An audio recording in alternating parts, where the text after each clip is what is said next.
नमस्कार, आप देख रहे हैं सच पत्रिका न्यूज और मैं हूं बालकृष्ण शुक्ला। आप सभी का स्वागत करता हूं आज के बुलेटिन में। आज के बुलेटिन की शुरुआत करते हैं बहरोड के जखराना में हुई एक विद्युत दुर्घटना से। उसके बाद दिखाएंगे क्षेत्र की तमाम बड़ी खबरें।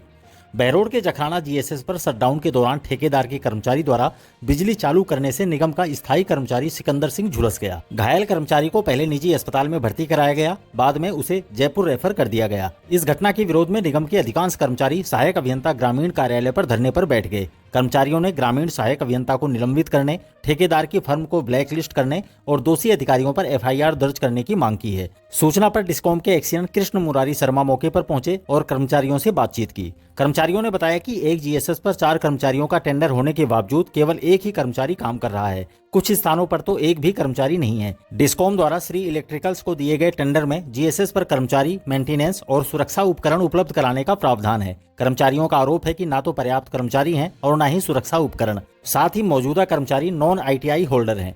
धरने के दौरान वहां आए ठेकेदार चंद्रमोहन गुर्जर ने कर्मचारियों के बीच हाथ जोड़कर माफी मांगी। उन्होंने कहा कि मुझसे गलती हो गई, मुझे रात को 8 बजे घटना का पता चला। प्रदर्शन में राजस्थान विद्युत तकनीकी कर्मचारी संगठन के अध्यक्ष संतोष प्रजापत, महामंत्री रोहितास गुर्जर, संरक्षक हरीश यादव, सचिव कमल सिंह, सुनील कुमार चौधरी, उपाध्यक्ष कृष्णपाल यादव, दीपक यादव, बहादुर सिंह और सेवानंद यादव समेत बड़ी संख्या में कर्मचारी मौजूद रहे। अगली खबर सरुण थाने से। अवैध शराब के खिलाफ चलाए जा रहे अभियान के तहत सरुण थाना पुलिस ने 2 अलग अलग मामलों में कुल 87 पौवे अवैध देसी शराब जब्त कर 2 आरोपियों को गिरफ्तार किया है।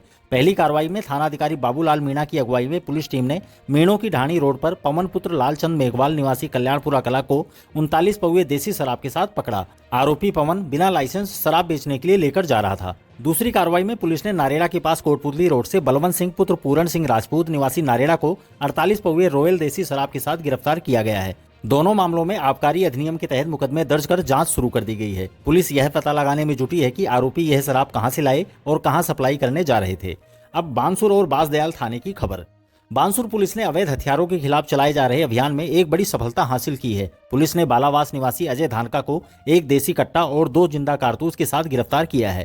थाना प्रभारी सुरेंद्र मलिक ने बताया कि पुलिस ने आरोपी के खिलाफ मामला दर्ज कर लिया है। वहीं दूसरी ओर बांसदयाल थाना पुलिस ने भी एक आरोपी को गिरफ्तार किया है। थाना प्रभारी प्रदीप सिंह शेखावत ने बताया कि पुलिस टीम ने खीवा हेड़ी के पास से रसनाली निवासी सुनील सिंगीवाल को अवैध देसी शराब के साथ पकड़ा है। यह कार्रवाई क्षेत्र में चल रहे अवैध मादक पदार्थों की रोकथाम अभियान के तहत की गई है। अब क्रय विक्रय सहकारी समिति की खबर।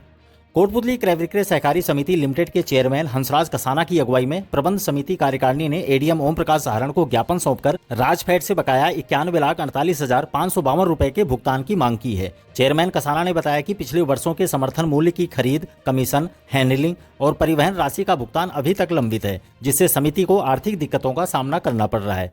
चेयरमैन हंसराज कसाना ने स्पष्ट किया कि जब तक राजफेड से बकाया भुगतान नहीं होता तब तक दलहन और तिलहन की समर्थन मूल्य पर खरीद संभव नहीं हो सकेगी। इस दौरान समिति कार्यकारिणी के बहादुर मल यादव, राजेंद्र यादव, कबूल यादव, सुनील कुमार मीणा, सुशीला जाट, पिंकी यादव, बाबूलाल वर्मा और महेश उपस्थित रहे। समिति ने प्रशासन से जल्द इस मुद्दे का समाधान करने की मांग की है ताकि किसानों को समर्थन मूल्य का लाभ मिल सके और सहकारी समिति सुचारू रूप से कार्य कर सके।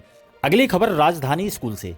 कोटपुतली के कमरपुरा ग्राम स्थित राजधानी स्कूल के 2 मेधावी विद्यार्थियों ने नवोदय विद्यालय में प्रवेश परीक्षा उत्तीर्ण कर विद्यालय का नाम रोशन किया है। छात्रा दीप्ति पुत्री राजेंद्र कुमार और छात्र आयुष पुत्र महेंद्र सिंह का नवोदय विद्यालय में चयन हुआ है। विद्यालय की निदेशिका डॉक्टर सुमन यादव ने विद्यार्थियों और उनके अभिभावकों को सम्मानित किया और आगे भी इसी तरह मेहनत करने के लिए प्रेरित किया। उन्होंने कहा कि अनुशासन, कड़ी मेहनत और सही मार्गदर्शन से छात्र बड़ी उपलब्धियां हासिल कर सकते हैं। स्कूल की प्रिंसिपल शरीफन ने बताया कि दीप्ति ने सत्र 2021-22 में भी कक्षा 6 में नवोदय में स्थान प्राप्त किया था, लेकिन प्रवेश नहीं मिल पाया।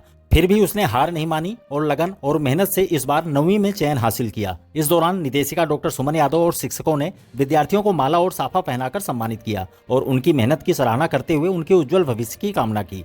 अब वकीलों के आंदोलन से जुड़ी खबरें। कोटपुतली में जिला न्यायालय स्थापित करने की मांग को लेकर जिला विभाषक संघ का आंदोलन लगातार 44वें दिन भी जारी रहा। संघ के अध्यक्ष उदय सिंह तंवर के नेतृत्व में एडवोकेट शिव कुमार शर्मा, भूपेश शर्मा, प्रमोद चौहान, रमेश वर्मा और कमल शर्मा क्रमिक अनशन पर बैठे। इस दौरान एक मीटिंग आयोजित की गई जिसमें विस्तार से चर्चा किए जाने के बाद मुख्यमंत्री को ज्ञापन सौंपने को लेकर विचार विमर्श किया गया। इस मौके पर वरिष्ठ अधिवक्ता जितेंद्र रावत, रामकिशन शर्मा, भोजराज यादव, राजेंद्र चौधरी, अशोक यादव, योगेश सैनी, राजेश सैनी, राजाराम रावत, जैनेन्द्र भारद्वाज, विजय सैनी, धर्मवीर सिंह, विश्वेंद्र और गोविंद रावत सहित बड़ी संख्या में वकील मौजूद रहे। दूसरी ओर बहरोड में भी जिला न्यायालय स्थापना की मांग को लेकर अभिभाषक संघ का कार्य बहिष्कार लगातार जारी है। इससे न्यायालय और राज्यों संबंधी कार्य पूरी तरह से ठप हैं।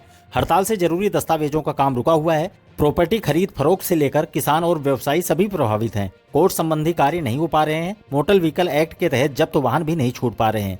अभिभाषक संघ के अध्यक्ष नरपाल यादव के अनुसार बहरोड क्षेत्र में लंबित मामलों की संख्या अधिक है। ऐसे में कोटपुतली बहरोड नए जिले में बहरोड में ही जिला न्यायालय की स्थापना जरूरी है। वकीलों ने चेतावनी दी है कि मांग पूरी न होने पर आंदोलन को और तेज किया जाएगा। अब शुक्लावास गांव से जुड़ी खबर। कोटपुतली के शुक्लावास गांव में भूमि कन्वर्जन में फर्जीवाड़े का मामला तूल पकड़ता जा रहा है। ग्राम शुक्लावास की नदी के पास स्थित भूमि को फर्जी तरीके से औद्योगिक रूपांतरण में बदले जाने के खिलाफ ग्रामीणों ने एसडीएम ब्रिजेश चौधरी को ज्ञापन सौंपा और रूपांतरण निरस्त करने की मांग की। सामाजिक कार्यकर्ता राधेश्याम शुक्लावास ने बताया कि पवाना हिर के खातेदार रामजीलाल, रामकरण और हनुमान की कृषि भूमि का गलत तरीके से औद्योगिक रूपांतरण कराया गया। तहसील कार्यालय की जांच में सामने आया कि इस भूमि तक पहुंचने का कोई वैध रास्ता नहीं है, जबकि दस्तावेजों में गैर मुमकिन चारागाह भूमि को रास्ता दिखाया गया है। इसके अलावा आरटीआई से खुलासा हुआ है कि औद्योगिक कन्वर्जन के लिए आवश्यक ग्राम पंचायत की एनओसी भी फर्जी है। बावजूद इसके खनन माफिया यहां अवैध क्रेशर स्थापित करने की फिराक में है। मंदिर भूमि पर अवैध रूप से रास्ता बनाकर बेदखली आदेशों की अवहेलना की जा रही है। एसडीएम ब्रिजेश चौधरी ने ज्ञापन लेकर कहा कि पूरे मामले की जांच कर नोटिस जारी किए जाएंगे। इससे पहले भी कोटपुतली व पावटा में ऐसे कई अवैध कन्वर्जन रद्द किए गए हैं। राधेश्याम शुक्लावास ने चेतावनी दी कि अगर जल्द ही कन्वर्जन रद्द नहीं किया गया और मंदिर भूमि से अवैध रास्ते को नहीं हटाया गया तो ग्रामीण तहसील कार्यालय में धरना देंगे। इस दौरान ग्यारसी लाल आर्य, दाताराम यादव, कृष्ण रावत, सुरेश यादव, ख्याली राम यादव, विक्रम यादव, दिलीप पहलवान सहित कई ग्रामीण मौजूद रहे।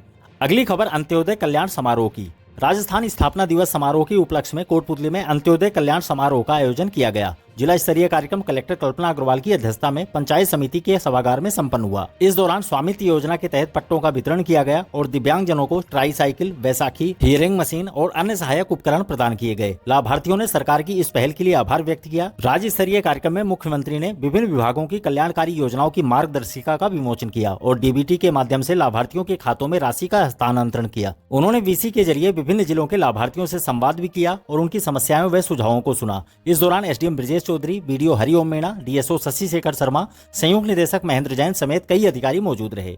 अब पोस्टर विमोचन से जुड़ी खबर। महात्मा ज्योतिबा फूले की जयंती के उपलक्ष्य में सैनी युवा टीम द्वारा प्रस्तावित रक्तदान शिविर के पोस्टर का विमोचन गुरुवार को विधायक हंसराज पटेल ने किया। इस दौरान टीम के सदस्यों ने उन्हें 10 अप्रैल को दीप गार्डन में प्रस्तावित रक्तदान शिविर में मुख्य अतिथि के रूप में आमंत्रित किया। विधायक पटेल ने इस आयोजन की सराहना करते हुए कहा कि रक्तदान महादान है और इससे जरूरतमंद लोगों को नया जीवन मिलता है। उन्होंने युवाओं से बढ़ चढ़कर इस पुनीत कार्य में भाग लेने की अपील की। कमल सैनी, पार्षद प्रमोद सैनी और विजेंद्र सैनी ने बताया कि शिविर में स्वैच्छिक रक्तदाताओं को प्रमाण पत्र और प्रोत्साहन स्वरूप उपहार भी प्रदान किए जाएंगे। और अंत में बिजली बंद की सूचना।